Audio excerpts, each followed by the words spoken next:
Mas-sabila yassara. Manusia itu berproses dalam kandungan ibundanya di rahim beberapa masa, kemudian diberikan oleh Allah jalan keluar lahiran yang memudahkan. Ini ayat berbicara tentang prioritas kelahiran normal salah satunya. Makna jauhnya. Jadi maksudnya begini, perempuan itu salah satunya diberikan fitrah oleh Allah. Ada rahim untuk mengandung, diberikan yang kokoh di dalamnya. Prosesnya disebutkan nanti di Quran surah ke-22. Di antara isyaratnya di ayat ke-5 Al-Hajj. Quran surah 22 ayat 5. Ya. Sudah? Ya ayyuhan nasu in kuntum fi raibim minal ba'thi fa inna khalaqnakum min nutfah, dan seterusnya ayat. Ada? Kemudian nanti ada lagi Quran surah 23 ayat 12 sampai 16. Proses dalam kandungan. Bahkan yang mohon maaf, yang berharap ingin dianugerahi keturunan pun ada juga petunjuknya. Dan ada fikihnya. Jadi kalau misalnya menikah, belum ada keturunan, itu dijelaskan hikmahnya oleh Allah. Dipelajari dulu. Pelajari sampai terasa kenikmatan hikmah itu. Setelah itu kemudian ada panduannya untuk memohon. Kalau sudah mencapai titik itu, kemudian kita bermohon, tunaikan sholat, ada ayatnya, ada bacaannya, maka Allah berikan anugerah yang bahkan menurut orang pun ada mengatakan mustahil, tapi tidak mustahil menurut Allah kalau kita ditakdirkan untuk mendapatkan maslahat dari itu. Misalnya Quran surah ketiga Ali Imran di ayat 38 sampai 39. Itu dibacakan dalam kesempatan sholat di mihrab, misalnya saat malam tahajud gitu. Ya. Kemudian nanti doanya bisa di surat Maryam surah 19. Ayat 1 bisa sampai ayat 10-nya. Alhamdulillah. Lalu nanti amalan tambahannya dalam bentuk sedekah itu ada di Quran surah ke-21 Al-Anbiya. Ya. Di ayat 89 sampai 90-nya. Sampai wa aslahna lahu zaujah. Sampai diperbaiki, rahimnya ditetapkan oleh Allah menjadi baik dan bisa mengandung. Ya kan? Nah, yang mau saya katakan begini, di proses kandungan itu, di sini singkat dibahasnya. Engkau itu siapa sih sampai begitu angkuh?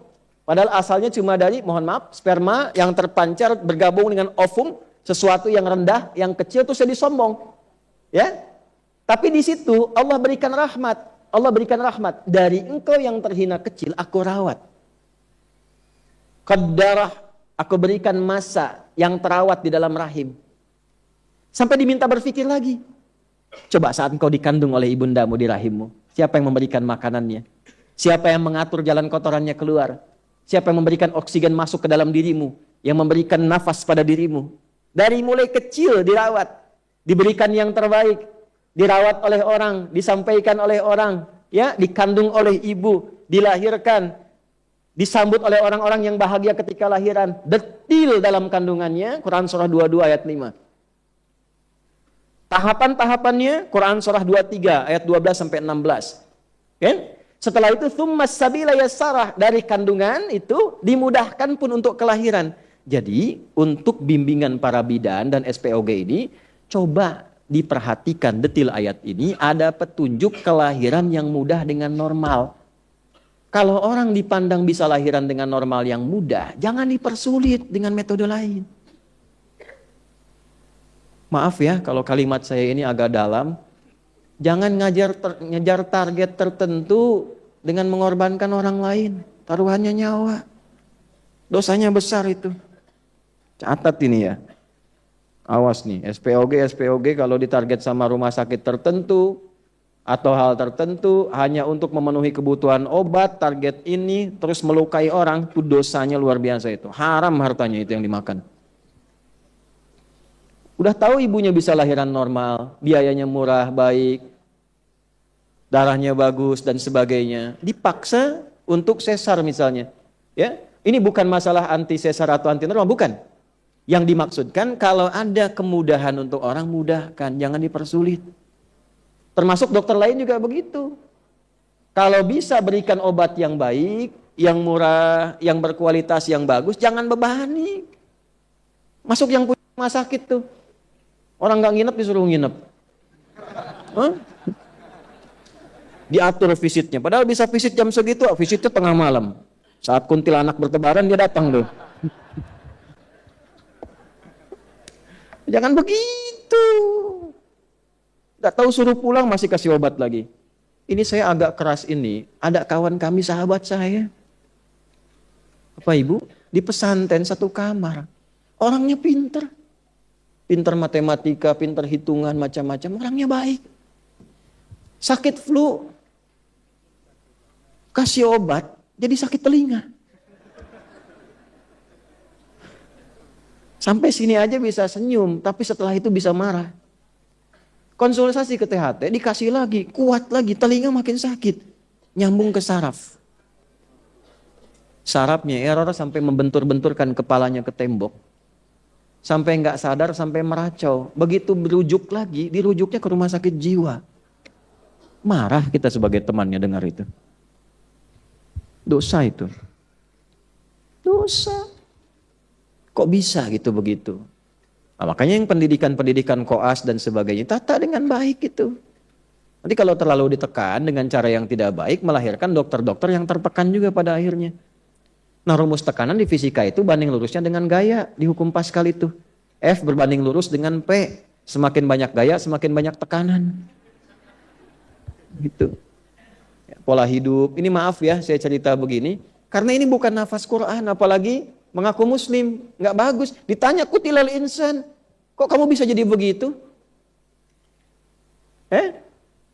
Nah ini gambaran-gambarannya ya. Tolong, kalau bisa dipermudah, jangan dipersulit. Nah ini termasuk dalam konteks ini tafsir saya sebutkan. Ini bukan utak-atik ya. Ini ilmu tafsir. Sanadnya ada.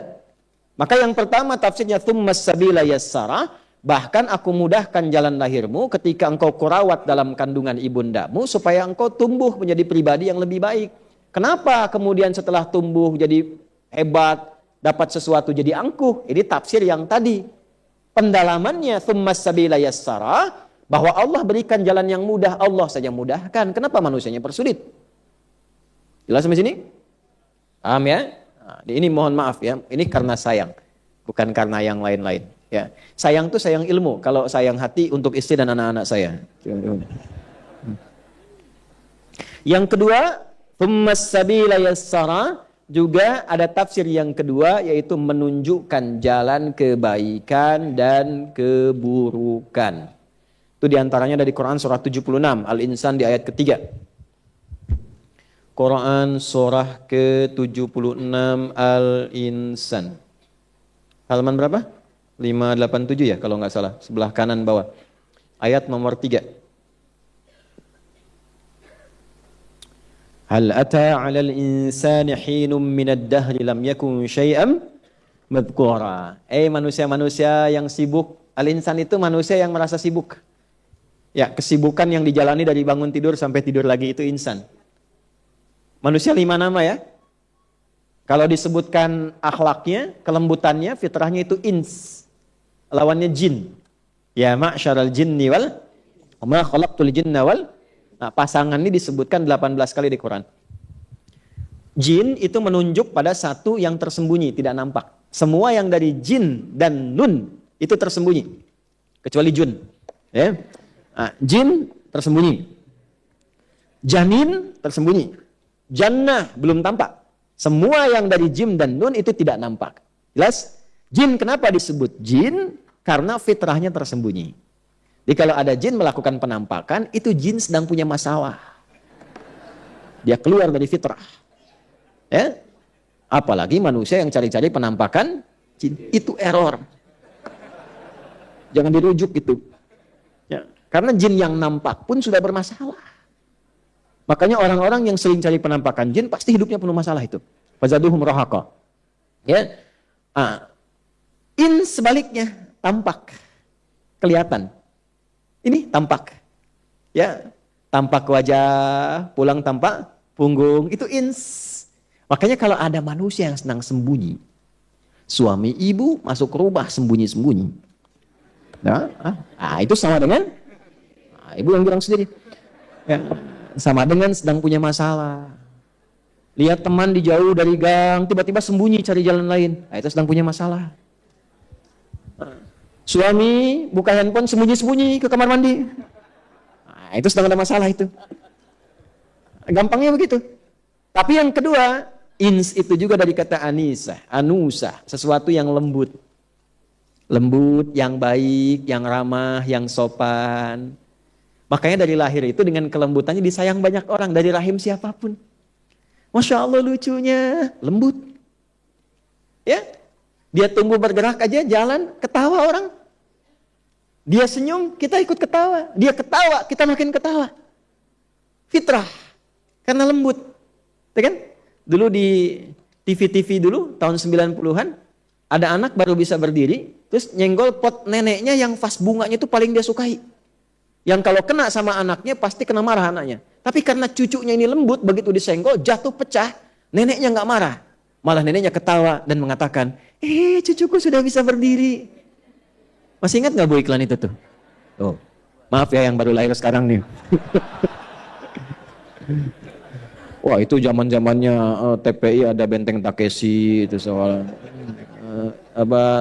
Doraemon masih di RCTI lah dulu lah jam 7:30 itu. Setelah itu ada Power Ranger. Saya tahu aja itu. Astagfirullah. Nah balik. Sampai di mana tadi kita? Dragon Ball Suzuki Watanabe baru meninggal kemarin yang bikinnya. Ya. Kenapa nyampe ke situ? Antum nih gara-garanya nih. Ya. Jadi lembut, ins. Lawannya jin. Jin itu kasar, tidak harmoni. Makanya bisa dipastikan tidak ada orang kemasukan jin jadi lembut. Permisi Ustadz, mau ikut ngaji, sedang kemasukan jin itu mustahil. Nah, maksudnya begini, kita itu tercipta lembut. Kenapa setelah tumbuh berkembang menjadi kasar? Antum tuh makhluk halus. Yang kasar itu jin. Makhluk halus. Kenapa mesti kasar? Kenapa kata-katanya harus demikian? Lembut kita, malu. Makanya kalau baca Quran tuh, baca itu malu, nangis kadang-kadang. Ya, loh kok saya ini kok makhluk lembut, kok barusan bicaranya nggak bagus gitu, nggak enak. Malu sama Allah tuh, ya. Nangis saja kita ya Allah. Mudah-mudahan nggak berlebihan gitu ya. Nah, insan itu terkait dengan aktivitas yang sibuk. Ya, seringkali disindir, ditanya, kok sibuk tapi nggak punya manfaat. Manfaat itu disebut soleh namanya, amalnya soleh. Rugi orang hidup begitu. Wal 'asr, innal insana lafi khusr. Sungguh banyak orang sibuk tapi rugi. Illal ladzina amanu, kecuali orang yang menyibukkan dirinya dengan imannya, maka iman mengajak dia wa amilus, mengerjakan pekerjaan yang banyak manfaat. Jadi bekerjanya bermanfaat. Ya, bukan hanya ibadahnya. Interaksinya bermanfaat, di keluarganya bermanfaat. Terasa keayahannya bagi anaknya, terasa menjadi suami bagi istrinya, terasa jadi istri untuk suaminya. Manfaatnya ada. Terasa jadi anak untuk ibunya. Demikian seterusnya.